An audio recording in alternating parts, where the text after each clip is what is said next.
Hello friends, hello everybody. Today we shall study about guiding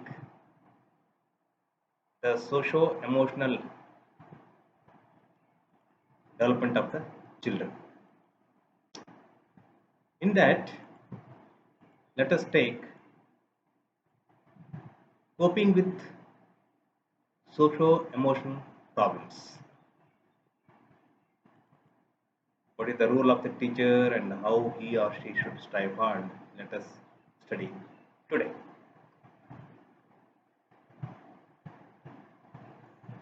So, socio-emotional and moral development we have studied, and development of an integrated personality, facilitating growth and development we have studied in the previous lessons. Let us know more about the difficulties experienced by children because of their emotional blocks in dealing with people or social situations. Let us see what are the developmental needs of children are, how the children face the problems of development and how they emerge. All these things we shall study. We'll take a profile of the child in later childhood. During the years from 6 to 12, the child's growth moves at a leisurely pace.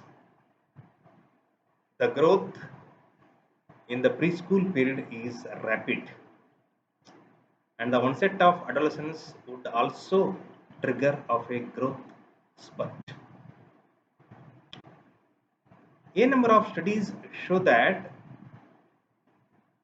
the characteristics which we are going to discuss now are usually found in children during the late childhood.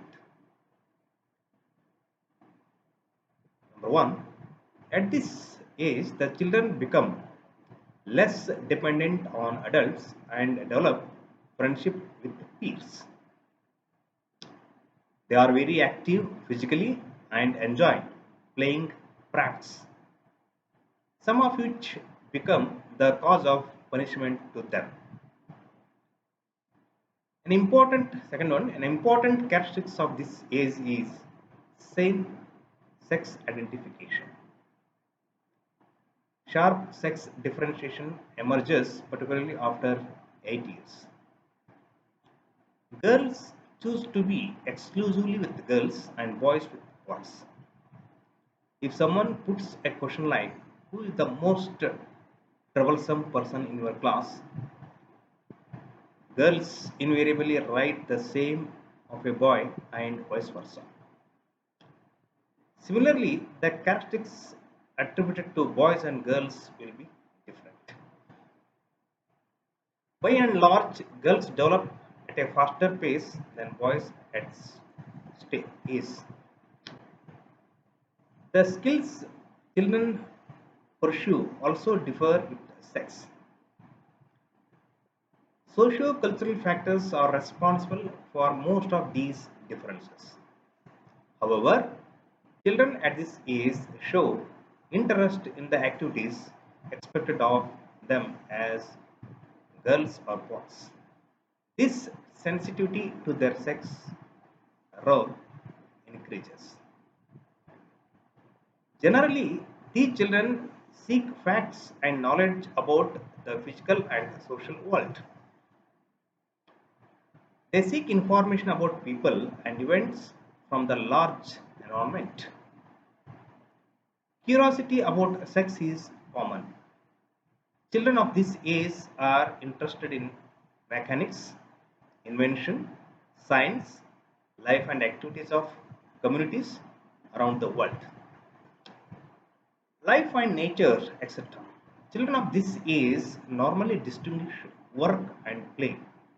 Work is associated with routine and play with recreation.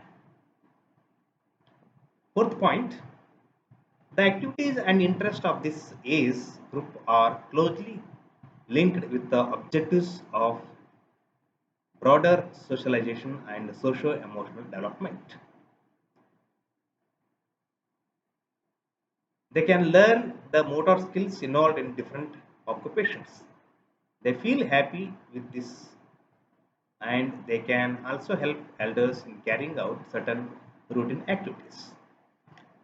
Similarly, if children can go out and buy things they require, prepare a toy model or play and work with other children, they feel happy and they will have the confidence of participating in larger functions of the society later in life. These interests and tasks which are arousing almost naturally at or around a certain period in the life of the individual are known as developmental tasks. Successful achievement of these tasks is useful for later development, whereas failure leads to unhappiness. By late childhood, most children acquire the skills necessary for self reliance in various spheres. They are able to achieve an appropriate dependence independence pattern, develop an appropriate giving receiving pattern of affection, relate to changing social group and develop a sense of belonging, learn more about rules and morality, learn about their psychosocial and biological sex roles and show gender role identification, gain from physical and motor changes and learn new and refined motor skills, learn more about understanding and controlling the physical world, develop appropriate language and symbol systems to communicate and to interact with others, develop social cognition, look at things objectively and develop scientific approach. The accomplishments, as I repeated now, are manifested in the general behavior of children. Now, developmental needs at late childhood. What motivates children to behave the way they do? Let us take one example. Ganga, a child. When her parents moved from a small town to a large city, she was very happy. But soon the happiness began to disappear. She found that the children in her new neighborhood were not friendly. They made fun of her and refused to include her in their play. Ganga felt at a loss without any friends. She wanted to play with her age mates, not always with her brother who was much anger. Home began to appear different to Ganga. Ganga expressed her frustration by misbehaving at home and in school.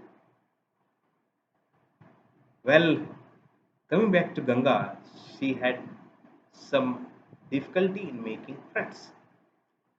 Girls whom she met were not very warm. They did not show interest in talking to her. She had lost her best friends by moving to the city. She was not able to relate to her classmates.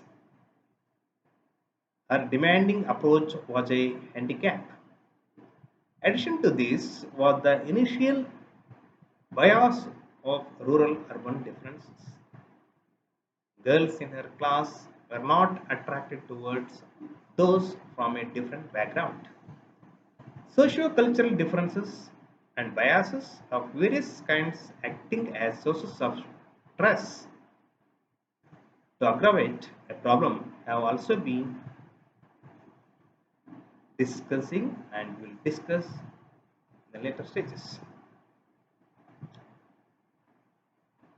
Typical of girls of her age, there was a shift in Ganga's interest. Athletics and sports do not interest girls of her age, although the interest is likely to be revived later. Further, in her case, she was not encouraged by people around to pursue athletics. She was not able to engage in alternative activities because of the conditions at home and school. She felt rejected and was unhappy. This was the cause of her irritation and aggregation.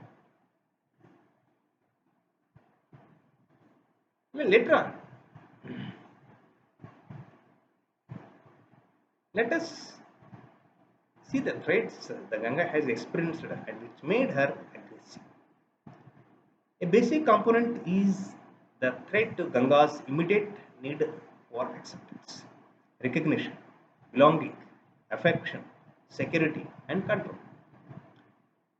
Children experience a number of socio-emotional needs and new dimensions are added to these needs as they grow.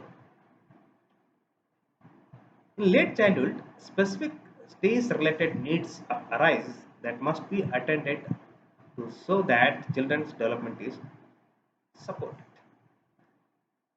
Need for acceptance.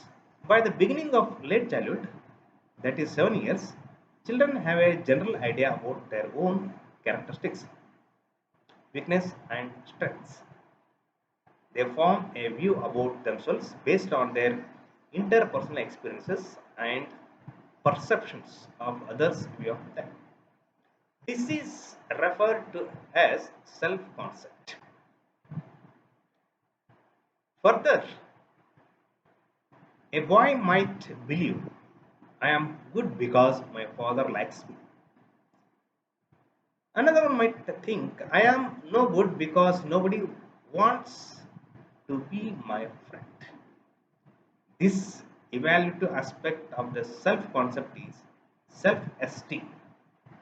It is formed by the judgments we make about our own worth and feelings associated with these judgments. At the stage when their self worth is being formed, children have a strong need to be accepted as they are. Their weak points included. In fact, it is comments such as you are not good enough in studies that produce a sense of inferiority in the child. The remarks by parents, teachers, and important peers have a significant impact on the sense of belonging of the school age children. If they experience acceptance as individuals, they strive towards fulfilling other expectations of them quite eagerly.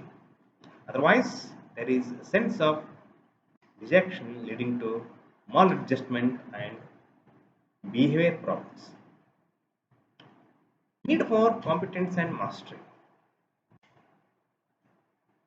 You must have noticed that school age children often spend time making and dismantling things with their own friends.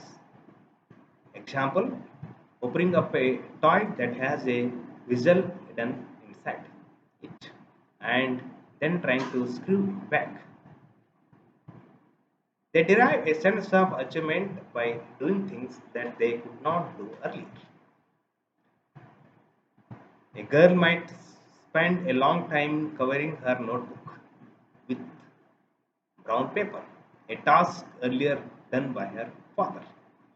It may not look perfectly done, but the child experiences a feeling of competence by mastering skills that are challenging.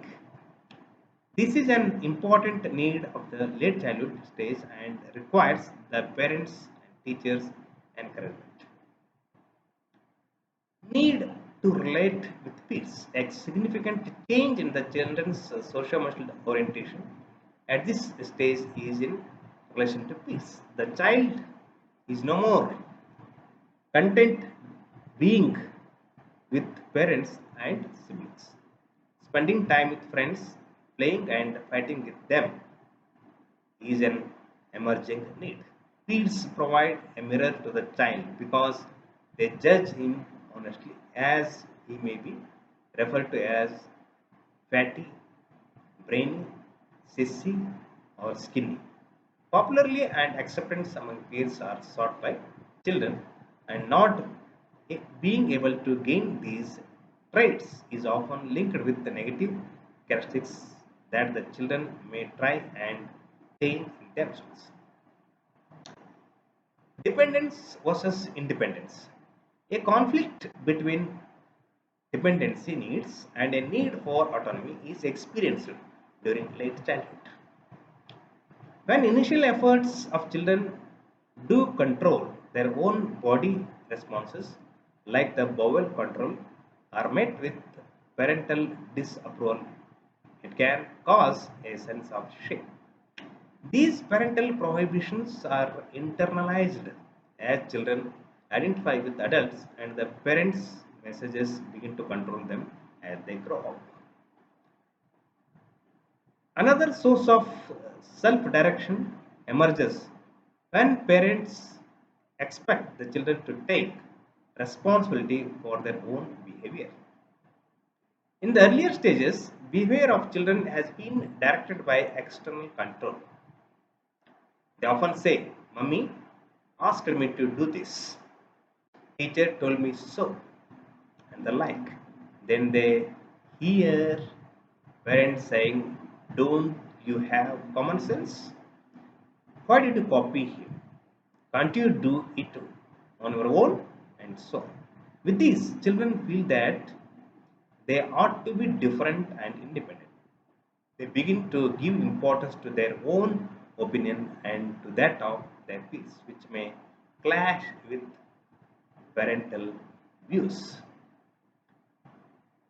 During this phase, children like to make some decisions of their own but are not sure of the consequences.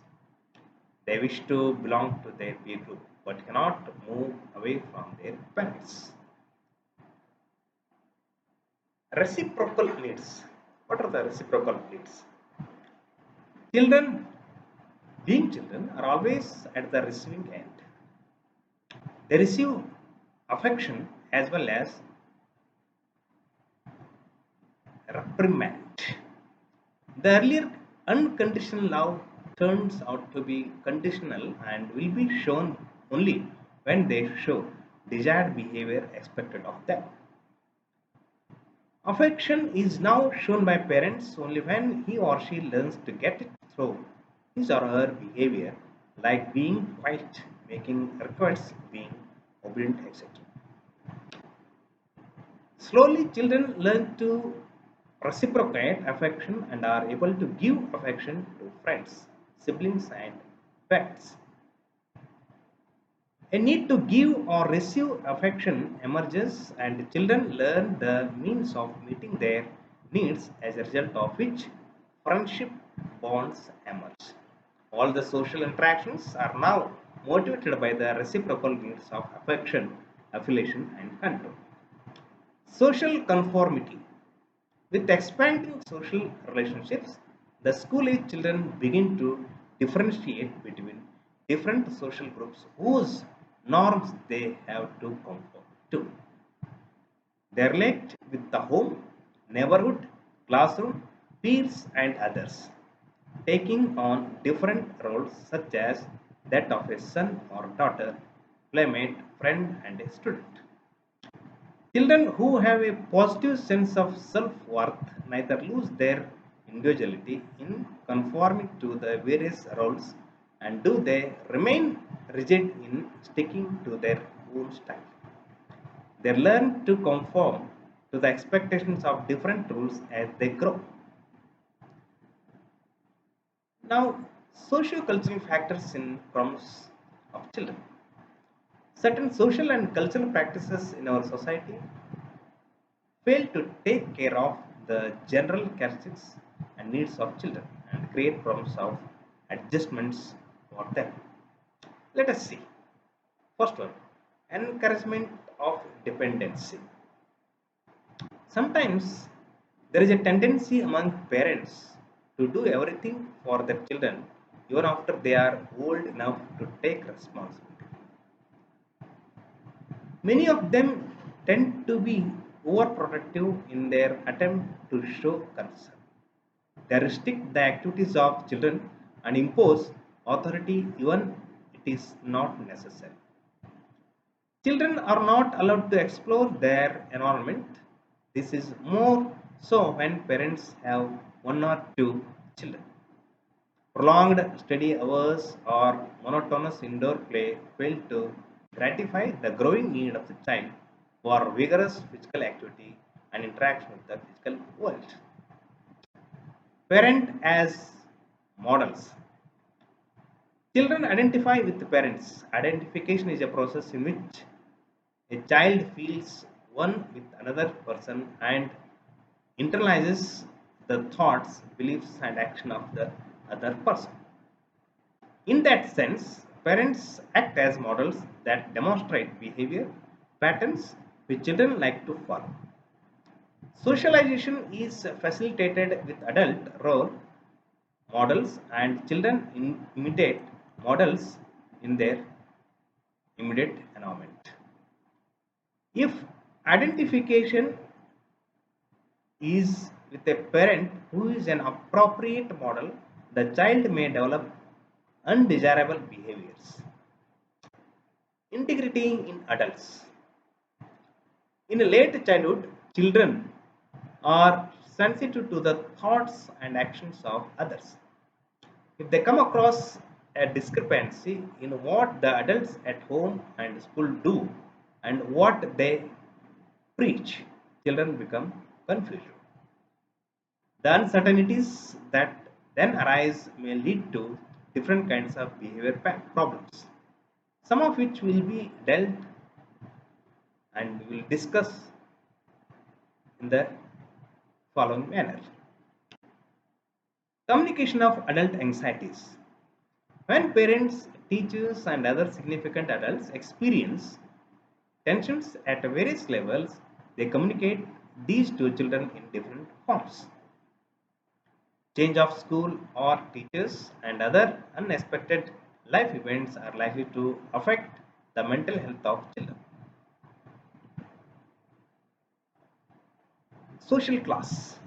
The social class structure of the society also influences children's behavior. The school provides more sources of stress to lower class children. Normally, teachers are from the mid class and their expectations of child behavior are more appropriate to children from the mid class. Adult pressure for putting forth best effort and parental expectations of a high level of performance of their children are normally seen in the middle class families. This may lead to different forms of resistance and also in anxiety or aggression. Among upper class children, there are problems that arise out of affluence apart from causes associated with the development and pathology. Some of the deviations of children and their behavior problems may be overcome with the intervention of an enlightened adult. While children wish to experience enormous freedom, they also need alert care and guidance. Now, principles of dealing with the social and emotional problems. The general guidelines to respond to the behavior of children are: when children act like children, adults should act like adults. Children with emotional difficulty go back to earlier modes of reaction. They may sulk, express anger, or show defiance. In these situations, adults need to maintain composure and be relaxed. Self instructions like let me be calm, let me see what the child needs, let me take change of the situation, etc., are helpful. An empathetic handling by parents gives assurance to the child that he or she is important to others. Children in late childhood need to be treated and respected as individuals in their own right, not as babies nor as adults. One need not expect them to be dependent all the time, nor should they be required to rise to adult standard of excellence. The occasions for discussion, restraint, or punishment should be selected judiciously.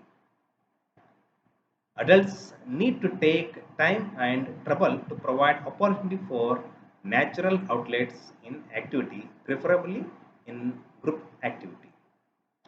Expression of faith in children and confidence in their growing independence is essential.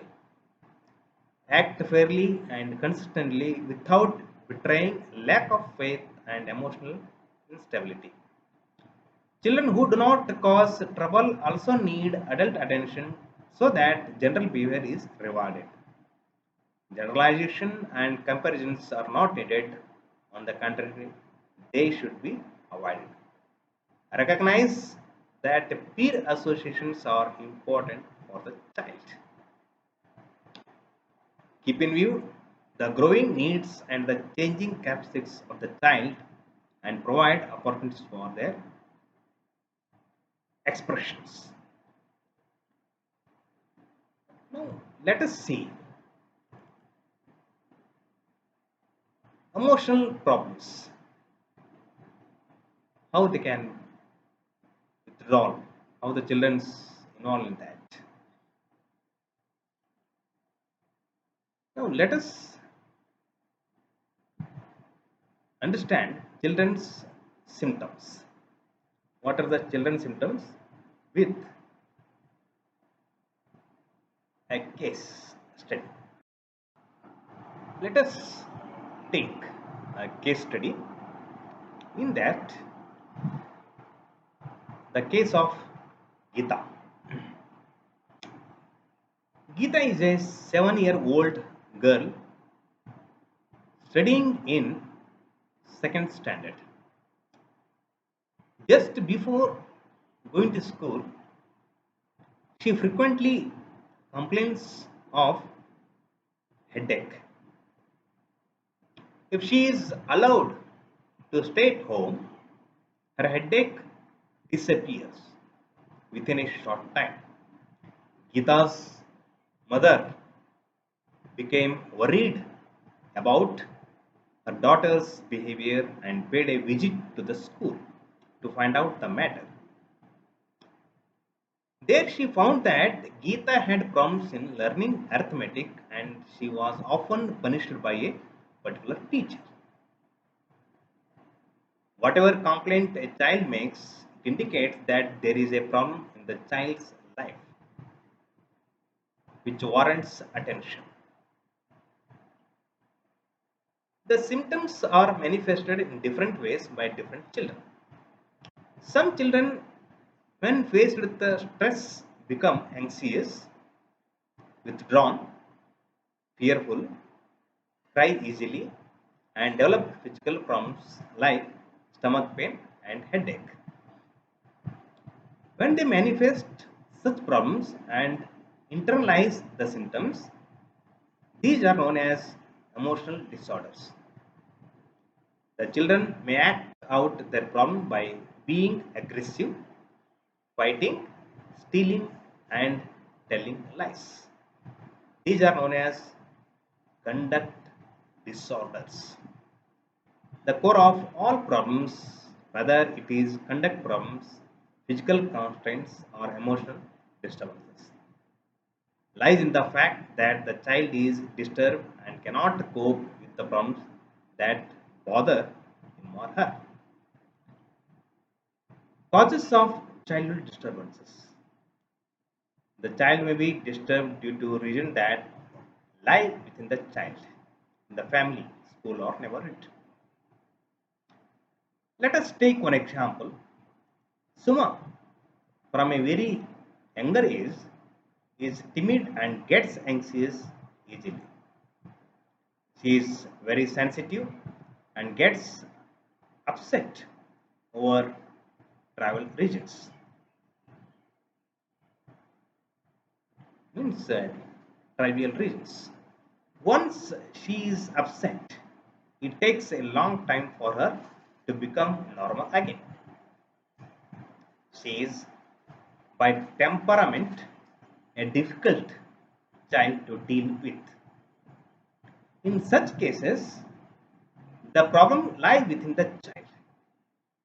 When she interacts with a difficult environment, she exhibits emotional disturbances. As above, the causes for emotional disturbances may lie within the child in many cases. The child may be timid or anxious by nature or may have low potential for intelligence, may have some kind of brain damage at birth or later due to illness or injury. But these kinds of problems in children may not cause disturbances unless the environment also becomes stressful. The causes may also lie outside the child in many cases. For example, extreme poverty, parental disharmony, jealousy between siblings. So these factors affects on children. Some children show problems only in particular contexts. For example, Rama is defiant, disobedient, and aggressive only at home and not in school. Bela is fearful, anxious, and uncommunicative only in English class and not in other classes. In such instances, the problems seem to originate from a specific source. As it is already stated, all children show problematic behavior at some time or other. In such a case, when do we decide whether a particular child needs help or not?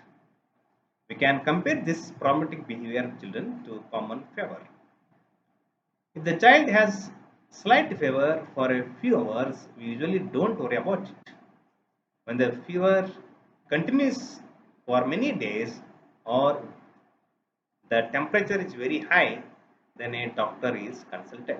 Similarly, if the emotional problem persists over a long time or it is severe, then it has to be taken care of. Occasional fears, headache, or bedwetting need not be considered as signs of emotional disturbance. But if these symptoms persist and handicap the child in any way, then there is reason to be concerned and the child may require help. There are many children who suffer silently. A child who externalizes his or her problems with aggressive behavior gets everybody's attention. A child who internalizes his or her problem and remains anxious, quiet, and withdrawn is not normally recognized as a disturbed child.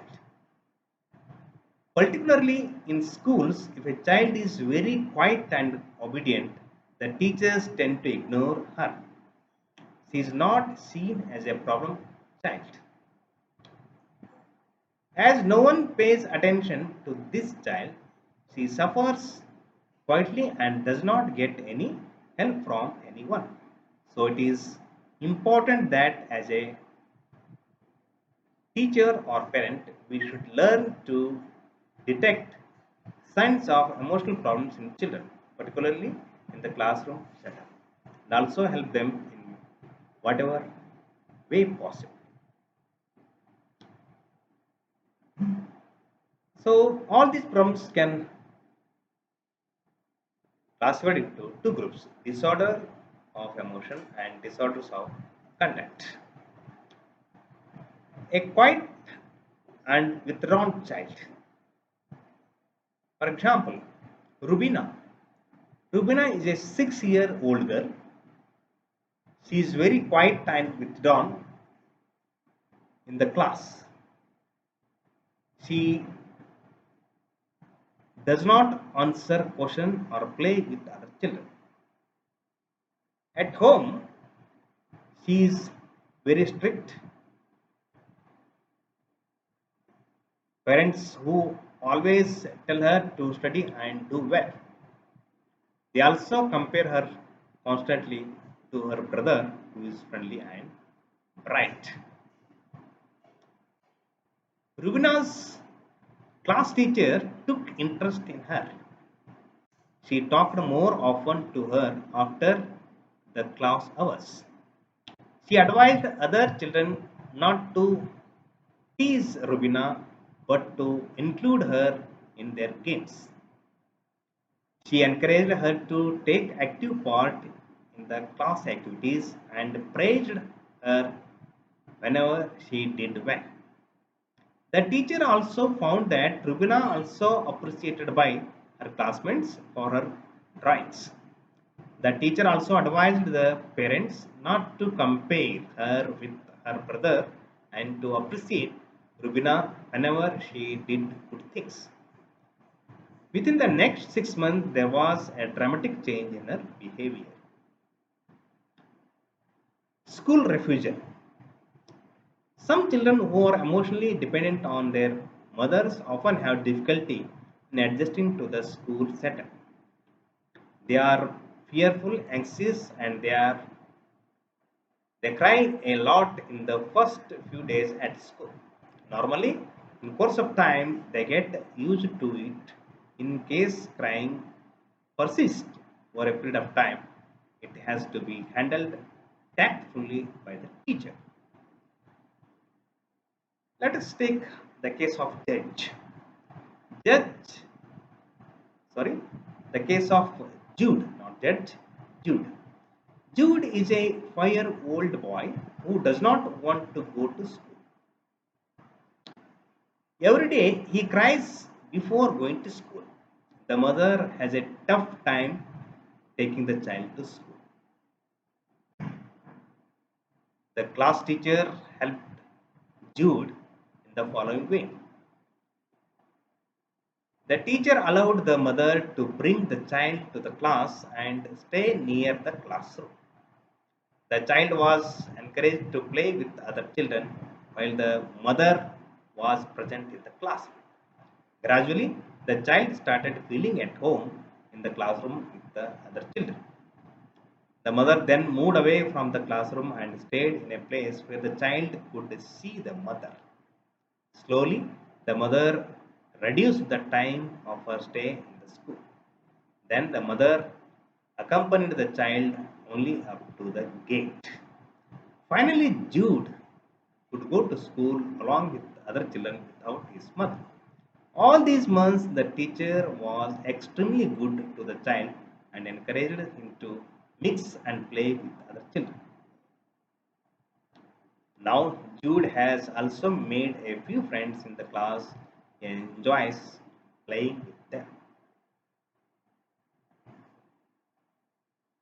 Now, you can list the factors that can produce excessive fear or anxiety about the school. Conversion syndromes. Let us see the conversion syndromes. At times, when children are extremely frightened of something in the school or of the teacher or about a threat of any kind, they may develop severe symptoms such as fits or paralysis of limbs out of fear, which are known as conversion syndromes. Bedwetting or wetting during the day. Most children stop wetting at night by 3 to 4 years. Some continue much longer than this. If the child has pain when he or she empties the bladder or dribbles urine between proper emptying, he or she probably has a physical problem. In such cases, he or she has to be referred to a doctor. If there is no physical cause, then the child has to be trained in bladder control. How do we train a child in bladder control? Advise the parents not to give any liquid food later than 6 p.m. in the evening. Advise the mother to wake the child up at midnight so that the child can go to toilet and then come and sleep again. An alarm can be used to wake the child at a particular time. During holidays, encourage the child to drink a lot of water and then control emptying of bladder as long as possible. Avoid punishment and the child can be praised when he or she has not wet the bed. Tell the parents and the child that the problem is not uncommon and will eventually improve. Sometimes timid children pass urine in their clothes while in school. When this happens, the teacher or the other students should not make fun of them. Some children by nature have poor bladder control. Such children should be allowed to go to the toilet more frequently. The teacher treat them with the consideration, they may get over the problems gradually. Now the depression. Very rarely children can become very depressed. They may cry a lot, cry easily at the smallest pretext, or not talk to anyone, and not take interest in usual activities, or may appear to be daydreaming. These kinds of moods may be seen in children who have lost one or both parents, are left in orphanages, or are not taken care of at home. If the teacher approaches the child with concern and affection, the child may start taking about what is bothering him or her. Depressed children often do not approach others for help, but if they are given a chance by caring adults to talk, they make an attempt to talk about what is bothering him. Now, let us see neglected and abused child. Children who are neglected or abused may not have learned how to form a trusting relationship with other people. This will also affect how they interact with other children.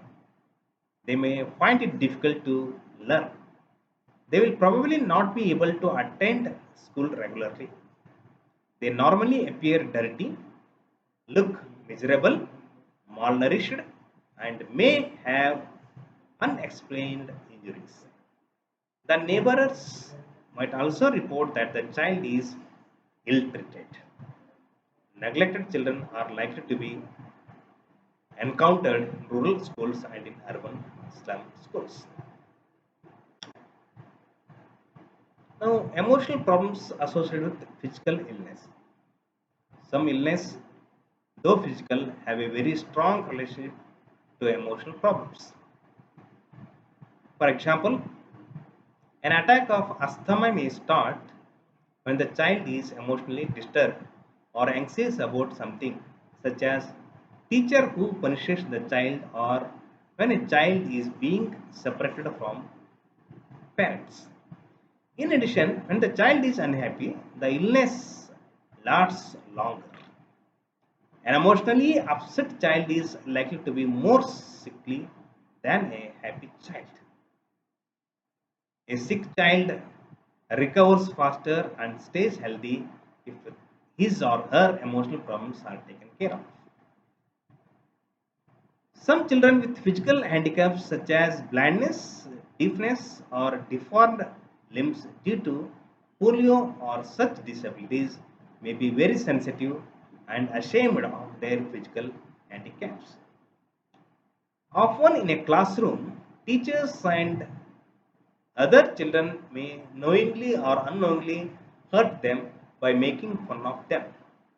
They can also make other children understand how they would feel if they were made fun of or bullied because of something they cannot change in themselves.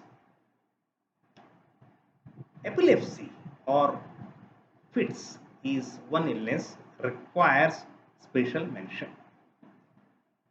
Epilepsy is caused by abnormal electrical activities of the brain. Each time the child gets fits, the brain gets affected in its ability to learn and memorize. If the child has several fits, then the child is likely to have difficulty in coping with studies. He or she is also open to the dangers of falls and injuries. Due to this, the teacher may not want the child in the school. Parents may not allow him to play and lead a normal life. People even have a false belief that fits are contagious. A child who gets fits must be taken to a doctor for treatment. Fits can be controlled with the drugs which are called anti epileptic drugs. The child can lead a normal life if his or her fits are controlled by medication.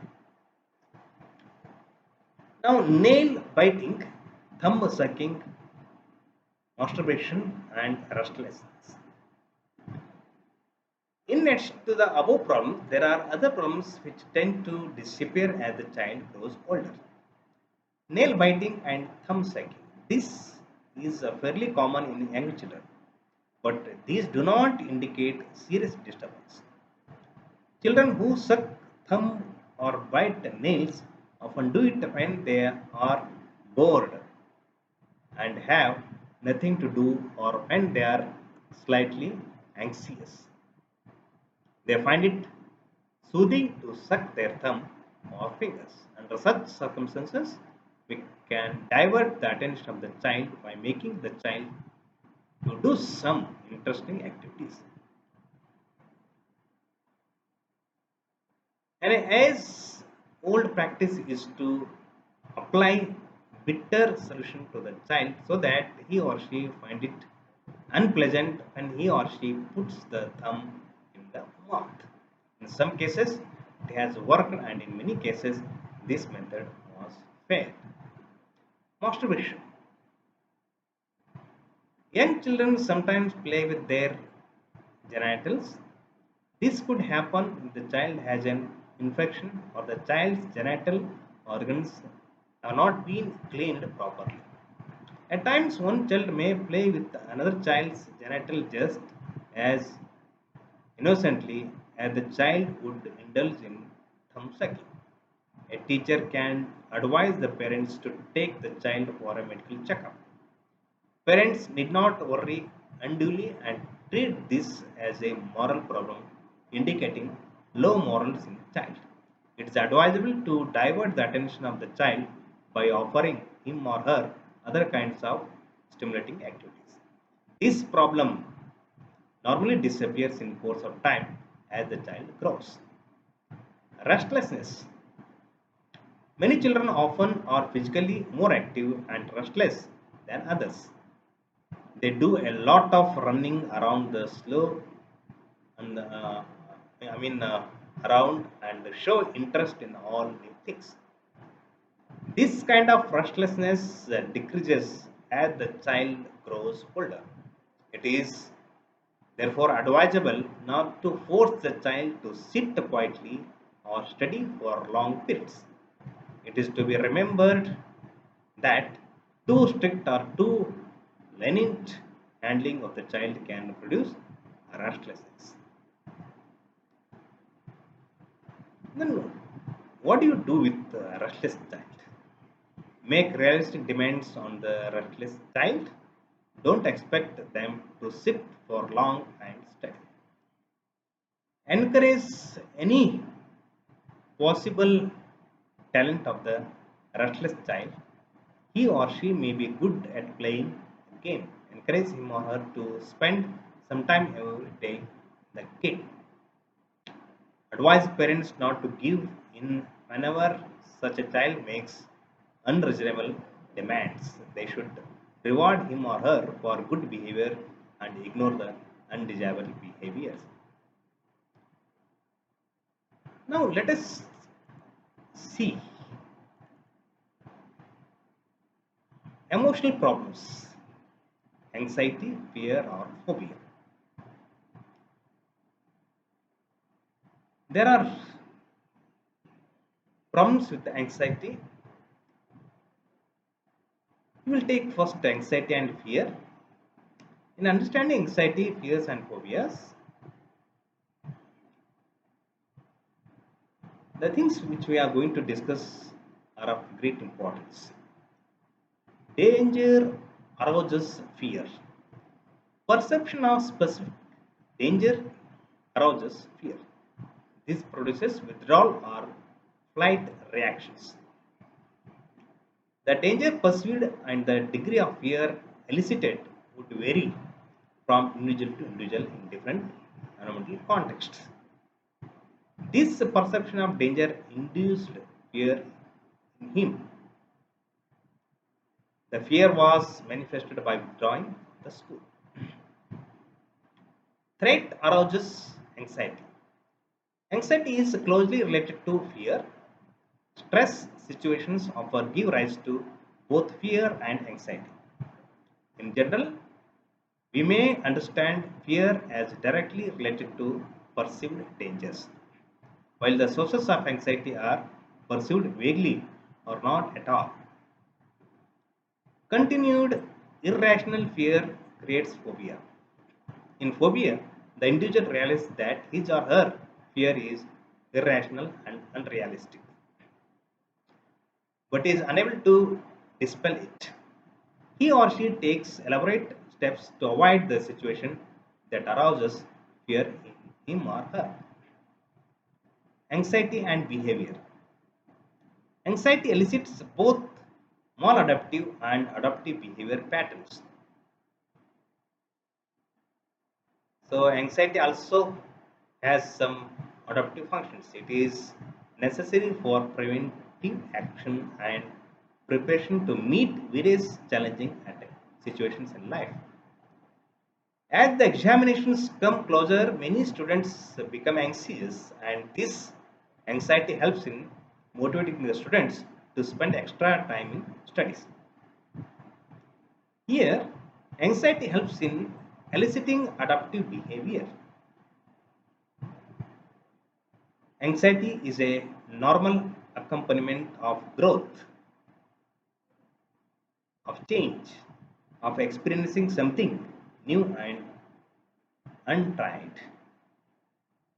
or finding one's own identities and meaning in life. Causes of fear and anxiety. Unconscious conflicts within the individual have been seen to be a source of anxiety and give stress.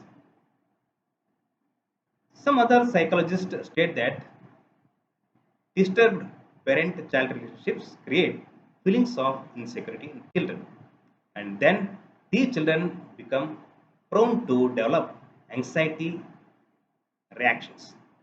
Where children are subject to frequent disapproval and punishment, they tend to remain anxious. Behavioral psychologists give importance to conditioning in developing fear and anxiety. Watson, a psychologist, demonstrated this through an experiment. He showed a rabbit to a 3-year-old child. Whenever the child approached the rabbit, a loud noise was produced. The child got frightened and withdrew.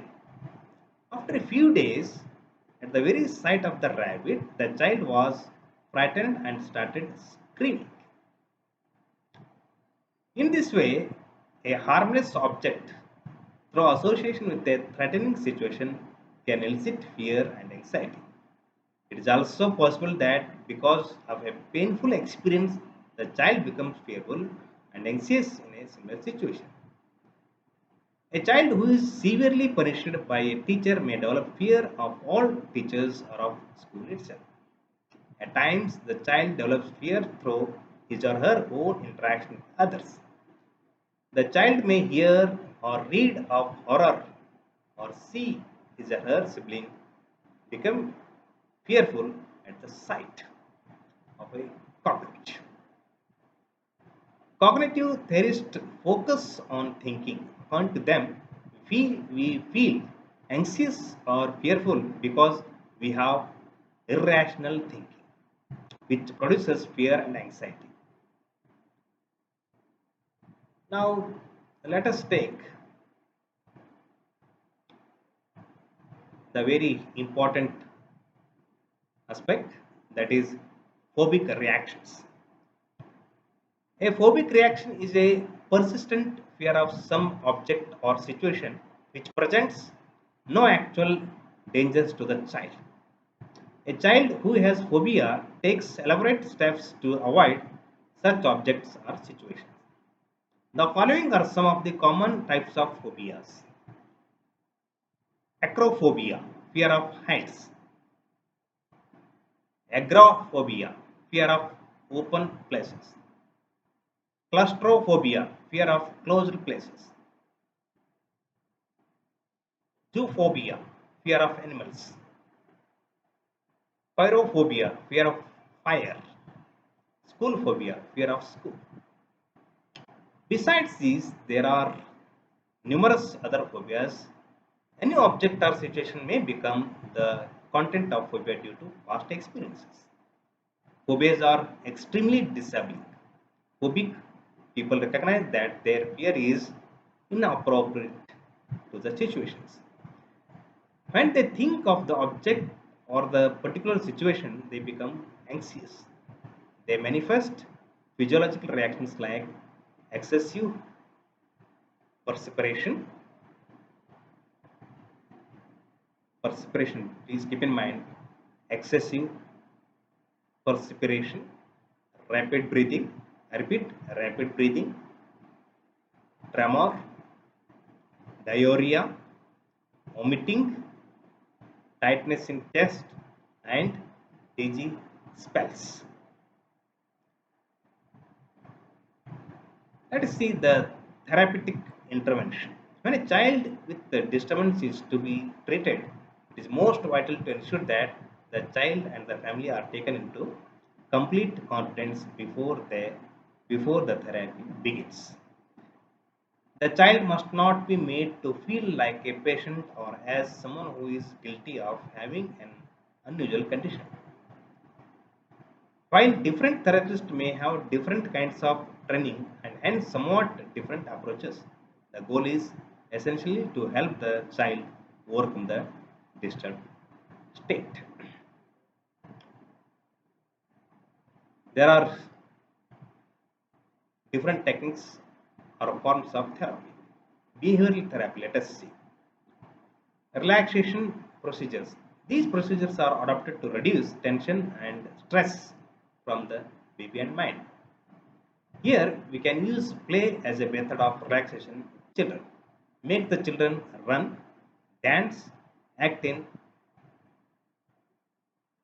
caricature and joke. You can pronounce act in caricature or caricature, but keep in mind it is an activity. Act in caricature and joke. For older children, yoga can be used as a relaxation procedure. Desinstillation procedures. I repeat, desinstillation procedures. Some children are sensitive to place, person, object, or situation and show anxiety, tension, and fear. These are various procedures for dealing with this. A child is gradually exposed to anxiety, reducing situation in this manner.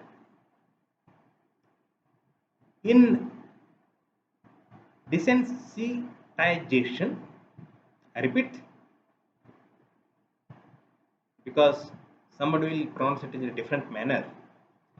In desensitization, always introduce a pleasant talk like eating, means different pleasant task like eating, painting, music, while the child is gradually exposed to fear arousing situation. You can use modeling also. Here the adult demonstrates by touching or encouraging the objects situation to the child that the fear is baseless. For example, a parent can walk into a dark room and come out and tell the child that nothing is happened to her. She can then encourage the child to do the same, first along with herself and later alone. Now, counseling. Unknowingly, parents and others may be contributing to the fears and anxieties of the child. A mother may be telling ghost and horror stories to the young child, who in turn may be scared to walk in the dark. In counseling, the mother is made aware of how indirectly she has been contributing to the development of fear in her child. She is also taught how to act when the child is anxious and how to help the child, that is, do's and don'ts. In counseling, the child is also given a chance to speak out his or her fears, and concrete suggestions are given to overcome them. Play therapy, as we have discussed in the previous lessons. All play serves a therapeutic function in general sense. However, when it is employed as a tool for therapy, the therapist gives it a structure and a direction. Depending upon the nature of the child's age and problem, as young children find it difficult to express their needs and problems verbally through their play patterns and conversations. The therapist can assess the causes and nature of problems. Materials like toys, dolls, paints, and clay are provided while the therapist makes minimum suggestions to the child so that the child leads the play. So, thus, fears and anxieties related to situations, objects, and anxieties related to situations, objects, and people may be expressed. By providing a similar play approach, the child may be helped to overcome apprehensions with the therapist's help, who become a play partner. Environmental manipulation for modifying stress. Due to some factors in the environment, anxiety and fear might continue in the child. Hence, the place, people, and ongoing activities in an environment should be examined and modified so that the anxiety triggering factors are minimized. This can be done at home, in the classroom, in other situations. So, these are all the things that we have discussed in length. You have, as a teacher, take the help of medications or take the help of counselor to overcome these problems, anxiety and stress. Now, conduct the problems. These are very important.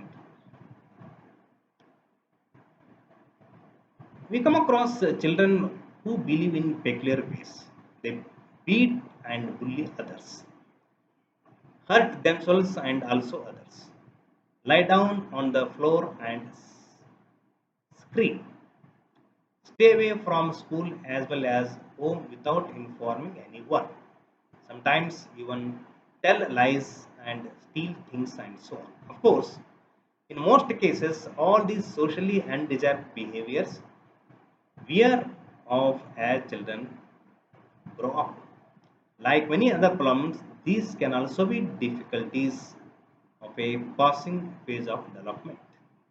It is only if such behavior persists threatening or have harmful consequence on the growth and development of the child, that one has to feel concerned. What can be the reason for such behaviors?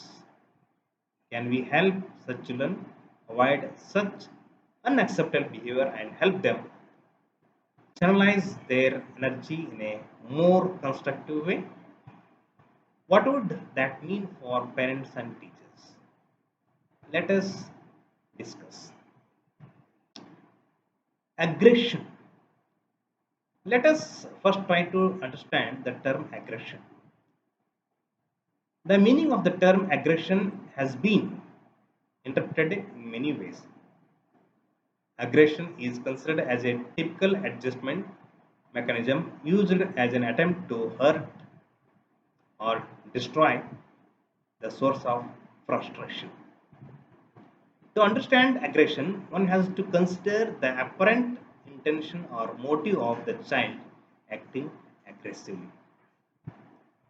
In the playground, for instance, it may be impossible to judge whether one child strikes another intentionally or accidentally.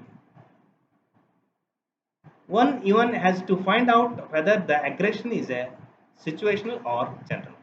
Some children will behave aggressively only under very specific conditions. Children show aggression when they are deprived of their possessions or are teased and the like. Now, assertion. It is difficult to define an act as aggressive when it is aimed at achieving a desirable goal. Assertive behavior is different from aggression in that assertiveness needs positive adaptive efforts on the part of the child to achieve the goal, whereas an aggressive act is associated with painful and destructive consequences. Defiance. Defiance is another form of aggression. Children may exhibit this behavior through their overt gestures and actions. It is normally shown verbally or otherwise, disobeying elders, doing the opposite of what has been asked, and answering back. They become verbally rather than physically aggressive. In general, aggression is harmful, especially when it is in its extreme form. But the points which we are discussed indicate that aggression also has positive aspects. Certain amount of aggression is required in the individual to cope with the social conflicts. Moreover, difficult cultures prescribe different norms with regard to the expression of aggressive behavior to be allowed in different situations. Patterns of aggressive behavior among children. Let us see with examples. Lakshmi and Rani are playing together in the dolls corner. They are dressing up their dolls. Lakshmi likes Rani's doll. She wants to play with the same doll. Both of them start quarreling. Lakshmi snatches away the doll and hits Rani. Sam is playing in the sand. He makes a beautiful house of sand. His sister comes and breaks the house he built. Sam gets upset. He starts screaming and rolls on the sand with anger. Now, these are the example from which you have to list the experiences.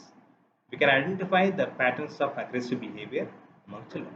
If you analyze the responses of Lakshmi, Sam, it is better that we'll come to know the behavior. We find that some of them try to hurt or punish themselves, while others are aggressive towards others. It will be interesting to analyze their responses under two headings, that is, aggression to external objects and individuals, and aggression of self. Let us see aggression to external objects and individuals. In these responses, the individual is aggressive towards other persons or things. It may be physical attack or a verbal expression. Since children are not allowed to show aggression person, towards person in authority, their aggression is transferred to objects or animals. You might have come across people who are sarcastic. They hurt others by their comments. This is also another form of external aggression. Now, aggression on self. In these responses, the child attributes the source of frustration to him or herself. He or she is critical of and inflicts physical or physiological punishment to him or herself. We may find children not eating because they are unhappy about something. They do not participate in any fun. They deprive themselves of enjoyment.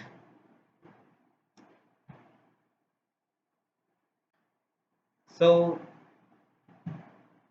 we have discussed the things, the deprivation and assertions. Let us see the causes. Why the depression, the assertiveness, assertiveness, assertion, anxiety, fear, why these occurs? What are the causes? Physiological causes. Let us see the causes. Physiological causes. Deprivation of satisfaction of physiological needs such as hunger, lack of proper sleep and rest, discomfort, and so on. Socio-emotional, lack of love and warmth, sense of insecurity, lack of proper recognition, rejection by parents, and so on. Environmental, environment prevalent at home and outside, parents' attitude towards the child, parental favorism, too strict or permissive handling, comparison between siblings. Mass media. Influence of mass media such as TV and films which show extreme violence as well as the aggressive behavior of characters whom children identify with. Now, how can we help the children to control aggression? We can divert their attention by engaging them in some other activities. If they are old enough and are able to comprehend, tell them in a single language that such behavior is not acceptable. We have to reason out with them that every demand of theirs cannot be fulfilled. We have to ignore them when they are at the height of their temper. We may leave them alone, however, do not provide a model of aggressive behavior to the child. Now, truancy, it means running away. Truant children exhibit such behavior as not attending school. Instead, they spend their time roaming around or sometimes indulging in socially undesirable activities such as stealing. Even running away from home without informing anybody is called playing truant. Children with the truant behavior are often found to develop other undesirable behaviors such as lying and stealing. So, if you try to analyze the reasons for truant behavior, it was to cope with the studies and punishments in school that led truancy. Truancy perhaps provides mechanism to avoid punishment which used to affect his or her self-esteem. Apart from these, there are many other reasons for truant behavior. The main causes may lie with the home, the school, or peer group. Parents and teachers' unsympathetic attitude towards the child can cause negative attitude in the child, and this may cause truant behavior. The school often becomes the reason for truancy in children who are weak in studies or who find the classroom very oppressive. Now, suggested strategies and activities. Introspection by parents and other adults would help identify the need for modifying adult behavior. There is need to develop an insight into children's needs, feelings, and ways of thinking. As parents, if only we become a little more conscious of our own behavior towards children, our comments to them, we can help them overcome their anxieties and frustration and finally overcome their unduly aggressive and taunt behavior. Similarly, teachers also play an important role in influencing children's behavior. Sometimes, comparison between two children in the classroom causes hostility between them.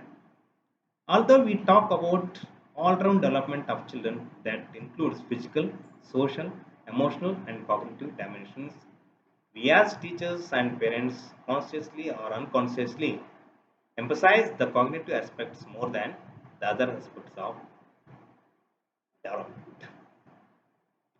So, as teacher and parents, we have to study well about the children's aggressive behaviors and anxiety. So, as teachers and parents can sometimes lead to aggressive and taunt behavior in children. I mean, their behavior leads to taunt behavior in the children. An attempt has been made through examples, what we have discussed so far, to improve the behavior of the children, and as a teacher, facilitator, guide, friend, parent, we have to overcome the behavioral problems of the children. Hope you understood well. In the future, as a teacher, as a guide, as a friend, philosopher, parent, you cope up with the children to overcome their their problems in the schools at home. Enjoy the day, enjoy the session, read well, and be safe. Let us fight against COVID-19.